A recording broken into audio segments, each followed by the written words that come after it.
اعوذ باللہ من الشیطان الرجیم بسم اللہ الرحمن الرحیم الحمدللہ رب العالمین ثم الصلاۃ والسلام علی اشرف الانبیاء والمرسلین اللہم صلی علی محمد وعلی محمد وعجل فرجهم۔ آج کا جو درس ہے ہمارا وہ ہے حروف کے بارے میں، یعنی حروف تہجی کے بارے میں۔ جس طریقے سے ہر زبان کے اندر الفابیٹس ہوتے ہیں، حروف ہوتے ہیں، لیٹرز ہوتے ہیں، اسی طرح سے عربی زبان کے اندر بھی کچھ حروف ہوتے ہیں، کچھ لیٹرز ہوتے ہیں۔ ان لیٹرز کو کیسے ادا کرنا ہے، ان حروف کو کیسے پروناؤن کرنا ہے، ان تمام باتوں کو انشاءاللہ آج کے درس میں آپ کی خدمت میں عرض کریں گے کہ کیسے ہمیں پڑھنا ہے۔ سب سے پہلے یہاں کے اوپر جو بات ہے اس کو ہم عرض کرتے ہیں کہ یہاں کے اوپر کہنے کا مقصد کیا ہے کہ اگلی بات ہم اس کی شروع کر سکیں۔ کہتے ہیں یہ حروف اپنے طرز ادا کے اعتبار سے مختلف قسم کے ہیں۔ کون سے حروف؟ یعنی عربی زبان کی جو لیٹرز ہیں وہ طرز ادا کے، یعنی جسے ہم کہیں پروناؤنسیشن کے لحاظ سے کیسے آپ کو ادا کرنا ہے، کیسے پڑھنا ہے، یہ الگ الگ قسموں کے اوپر، الگ الگ قسم کے اوپر مشتمل ہے۔ یعنی کوئی حرف آپ کو جوف دہن سے ادا کرنا ہوگا، کوئی حرف زبان سے ہے تو کوئی حلق کے ذریعے سے، اور اسی کے ساتھ ساتھ کوئی ناک کے ذریعے سے اور کوئی ہونٹ کے ذریعے سے ادا کیا جائے گا۔ یعنی جتنے بھی حروف ہیں عربی زبان کے جو لیٹرز ہیں انہیں کسی ایک جگہ سے ادا کرنا غلط ہے، کیونکہ علماء تجوید نے الگ الگ اس کے مقام بیان کیے۔ سیکنڈ لائن میں کہتے ہیں کہ ان اقسام کے سلسلے میں بحث کرنے سے پہلے ان مقامات کا ہم پتہ لگانا ضروری ہے ہمارے لیے کہ جہاں سے یہ حروف ادا ہوتے ہیں، ہے نا۔ ہماری سب سے پہلے ذمہ داری کیا ہے کہ ہمیں معلوم ہونا چاہیے کہ مثال طور پہ واو کیسے ادا کریں گے۔ ہم ناک کے ذریعے سے ادا کریں گے، ہونٹ کے ذریعے سے ادا کریں گے، زبان کے ذریعے سے ادا کریں گے، یا جوف دہن یا حلق کے ذریعے سے۔ میم کو ہم کیسے ادا کریں گے، لام کو ہم کیسے ادا کریں گے، یا کو کیسے ادا کریں گے، سین کو کیسے ادا کریں گے، اسی چیز کو یہاں بیان کرتے ہیں۔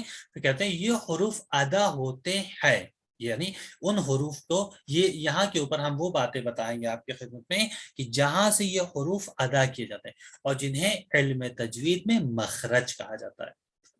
علم تجوید کی زبان میں وہ جگہیں جہاں سے حروف تہجی یعنی عربی زبان کے جو لیٹرز ہوتے ہیں اور جنہیں ادا کیا جاتا ہے، اس آج کے درس میں ہم آپ کی خدمت میں وہ جگہیں آپ کی خدمت میں عرض کریں گے کہ جہاں سے ان حروف کو ادا کیا جاتا ہے۔ علم تجوید میں اس جگہ کو مخرج کہا جاتا ہے۔ اب یہاں کے اوپر آتے ہیں، سب سے پہلے حروف تہجی کی ہیڈنگ ہے اور اس باکس میں حروف لکھے ہیں جو عربی زبان کے جو لیٹرز ہیں: الف، با، ت، ث، ج، ح، خ، د، ذ، ر، ز، ث، ش، ف، ظ، ط، ظ، ع، غ، ف، ق، ک، ل، م، ن، ہ، و، ی۔ اس طریقے سے ہم نے کیوں پڑھا؟ کیونکہ عربی زبان کے اندر جو حروف ہوتے ہیں، جو لیٹرز ہوتے ہیں، اس کے اندر وائس ہوتی ہے، وائس۔ اردو زبان میں جب ہم آ کے انہی حروف تہجی اور انہی الفابیٹس اور حروف اور لیٹرز کو جب پڑھتے ہیں تو ہم کیا کہتے ہیں؟ الف، بے، تے، سے، جیم، ہے، خ، دال، زال، رے، زے، سین، شین، صاد، ظا، تو، زو، عین، غین، ف، قاف، کاف، لام، میم، نون، ہے، واو، یا۔ یہ لیکن جب عربی میں آتے تو الف کی جگہ ا، بے کی جگہ ب، تے کی جگہ ت، سے کی جگہ سا، اس کو ہم تلفظ کرتے ہیں۔ اس کے بعد اگلی جو بات ہے ہماری، کہتے ہیں علم تجوید میں قرآن مجید کے حروف سے بحث ہوتی ہے۔ یعنی یہ علم تجوید کے اندر ہم آ کے ان حروف سے بحث کرتے ہیں، ان حروف یعنی ان لیٹرز کے بارے میں بیان کرتے ہیں کہ جو حروف قرآن مجید کے اندر ذکر کیے جاتے ہیں۔ کہتے ہیں اس لیے ان کا جاننا ضروری ہے۔ کس کا جاننا؟ یعنی ان حروف کے بارے میں ہمارے لیے جاننا ضروری ہے کہ جو حروف قرآن مجید میں بیان کیے جاتے ہیں۔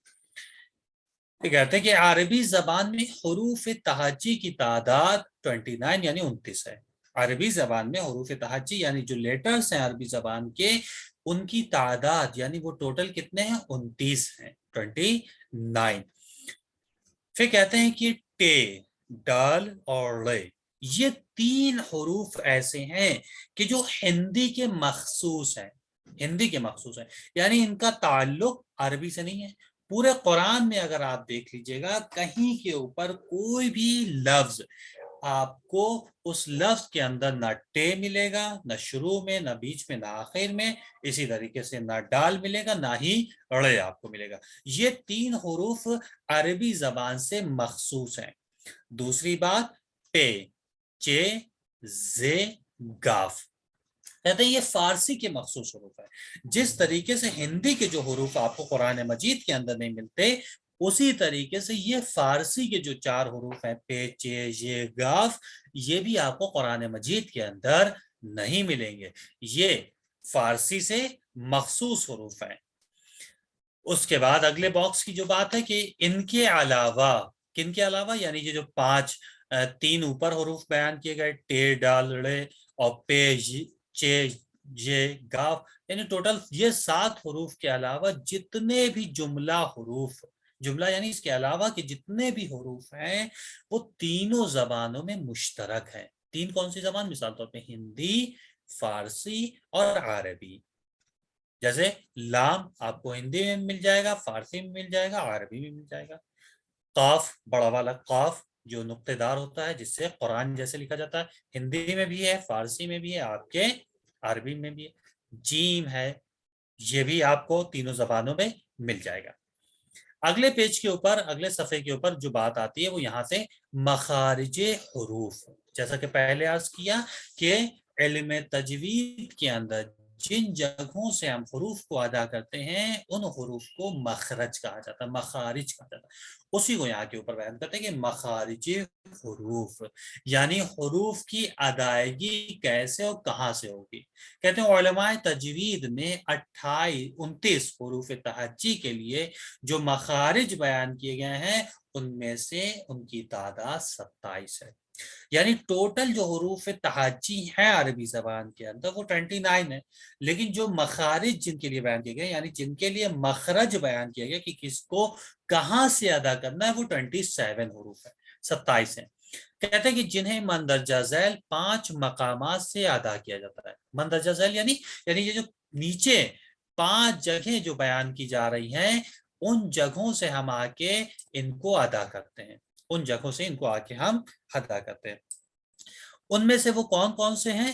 ان میں سے وہ آپ کے جوف دہن ہے، حلق ہے، زبان ہے، ہونٹ ہے اور ناک، یہ 5 مخارج حروف ہیں۔ یعنی کیا؟ یعنی یہ وہ جگہیں ہیں کہ جہاں سے آ کے ہم عربی زبان کے جو لیٹرز ہیں، عربی زبان کے جو حروف ہیں ان کو ادا کرتے ہیں۔ جوف دہن، حلق، زبان، ہونٹ اور ناک۔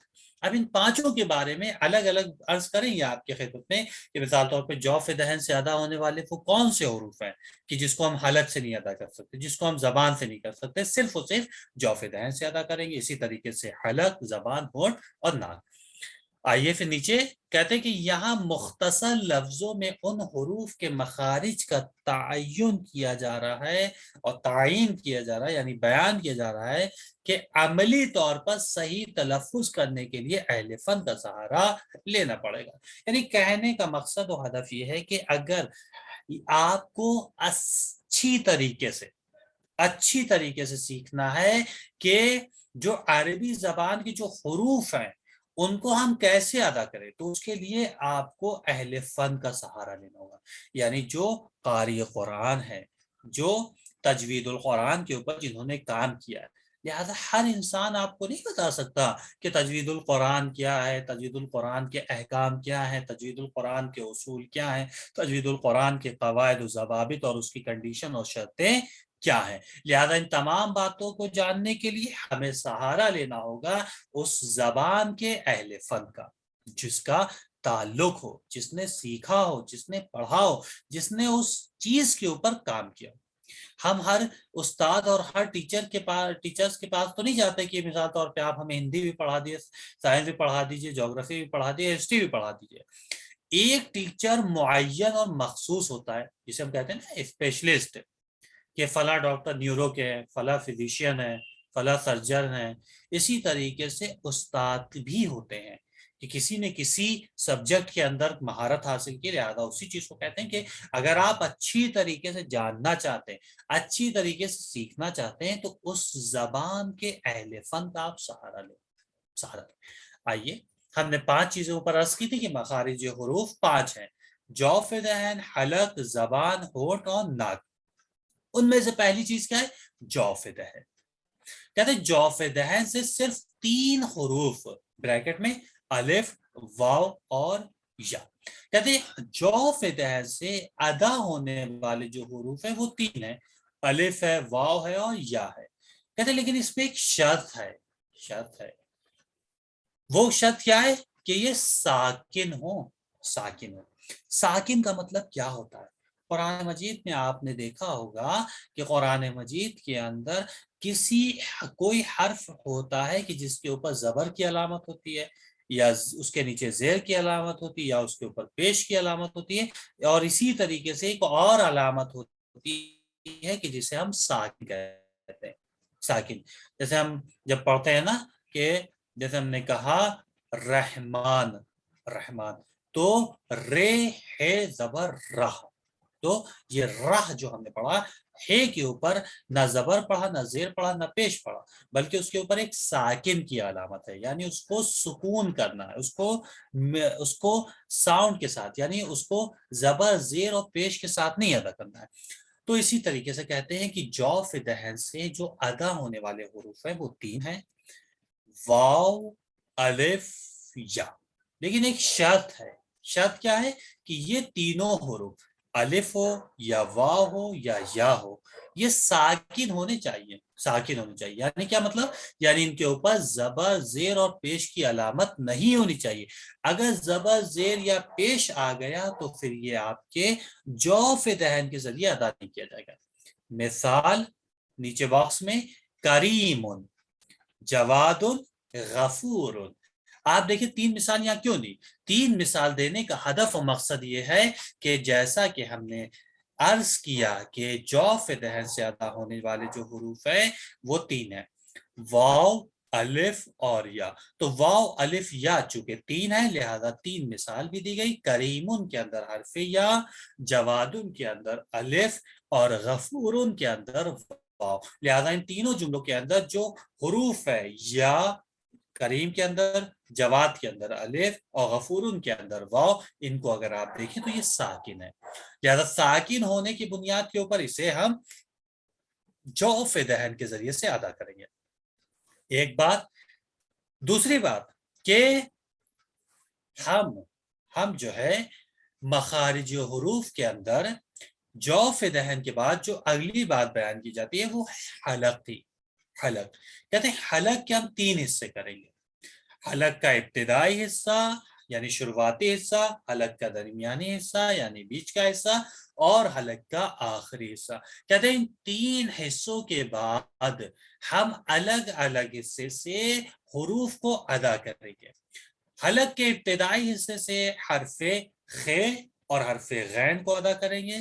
حلق کے درمیانی حصے سے حرف ح یعنی ہا اور حرف آ یعنی عین کو ادا کریں گے۔ حلق کے آخری حصے سے حرف دو چشمی یعنی ہ اور حمزہ یعنی آ کو ادا کریں گے۔ تو کہنے کا مقصد یہ ہے کہ حلق کے 3 حصے ہوتے ہیں: ابتدائی حصہ، درمیانی حصہ اور آخری حصہ، اور اس میں سے بھی ابتدائی حصے سے 2 حروف کو ادا کیا جاتا ہے: خ یعنی خ، غ یعنی غین، درمیانی حصے سے ح یعنی ہے، ع یعنی عین، آخری حصے سے ہ یعنی دو چشمی ہے اور ا یعنی حمزہ۔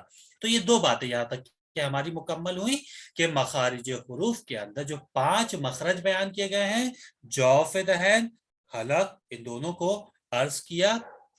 تیسری بات